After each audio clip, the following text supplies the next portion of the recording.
देण्याचं काम केलंय, आपण दोन मुखाने देण्याचं काम केलं.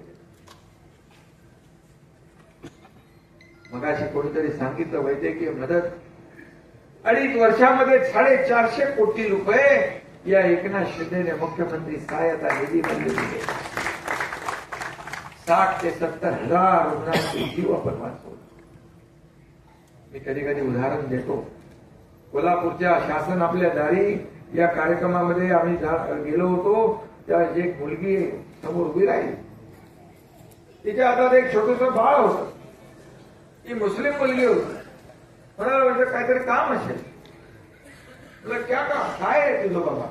म्हणाले इसका नाम दुआ है. दुआ है काय करतो? बोले तुम्ही मुख्यमंत्री सहायता निधीमधून पैसे दिले म्हणून हिचा जीव वाचला, म्हणून हिचं नाव मी दुआ ठेवले.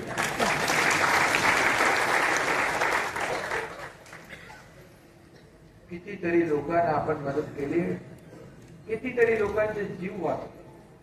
मुख्यमंत्री सहायता निधी लोकांचे जीव वाचवण्यासाठी. आणि मला आठवत आहे गर्दीमध्ये कुठेही गाडीमध्ये कार्यक्रमामध्ये मुख्यमंत्री सहायता निधीचा पेपर आला की माझा पेन आपोआप निघायचा, लगेच त्याच्यावर सही व्हायची आणि त्याला पैसे मिळायचे. हे काम केले. आणि आमच्या अगोदरच्या सरकारच्या काळात 2.5 वर्षामध्ये किती पैसे मिळाले होते? नाही रे, एवढे कमी.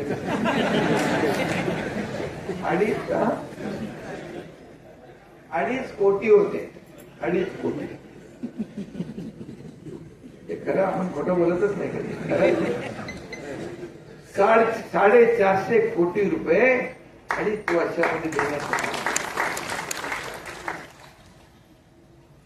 मला तर आठवत आहे की गर्दीमध्ये रे सही कुठे, गर्दीमध्ये काय करायचं? गर्दीमध्ये तो सही कुठे करू? थांब जरा कुठेतरी, म्हणजे काहीतरी मला खाली घेऊ दे.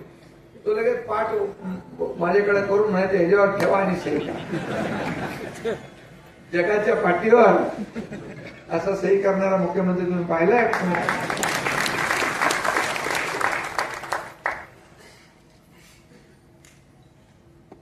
आता आमची दुसरी इनिंग सुरू झाली आहे आणि म्हणून हेच काम केलं आपण. 2.5 वर्ष काम केलं म्हणून या लोकसभेमध्ये फेक नरेटिव्ह पसरवून आपल्या विरोधामध्ये वातावरण निर्मिती करून महाविकास आघाडीने स्वप्न पाहिलं होतं की विधानसभेत देखील त्यांचं सरकार येईल म्हणून बोलू लागले होते. ह्याला हात घालणार, त्याला हात घालणार, त्याला बर्फाच्या लादीवर झोपवणार. 5 स्टार हॉटेलची बुकिंग झाली होती. पण मुख्यमंत्री, उपमुख्यमंत्री, मंत्रिमंडळ सगळं तयार झालं होतं. पण माझ्या लाडक्या बहिणींनी त्यांच्या हॉटेलची बुकिंग सगळं होतं. मुख्यमंत्री माझी लाडकी बहिणी योजना आपण आणली. का आणू नये? का सर्वसामान्य माझ्या लाडक्या बहिणींना थोडा आधार दिला तर काय पाप केलं? तेव्हा तर म्हणाले काही लाडकी बहीण योजना बिजना काय होणार नाही, हे निवडणुकीचा चुनावी जुमला आहे.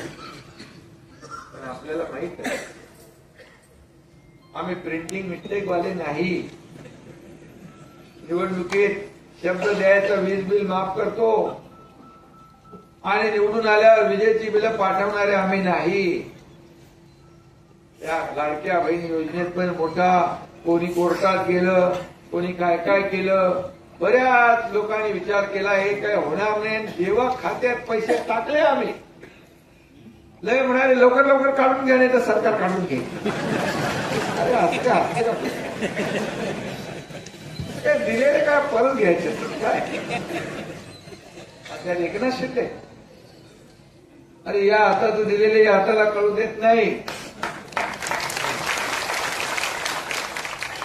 आणि आम्ही निर्णय घेतला तिघांनी मिळून. आणि लाडकी बहीण योजना तुम्हाला मी सांगतो, आता पण विरोधक अफवा पसरवत आहे लाडकी बहीण योजना बंद होणार बंद होणार. पण मी तुम्हाला सांगतो लाडकी बहीण योजना कधीही बंद होणार नाही.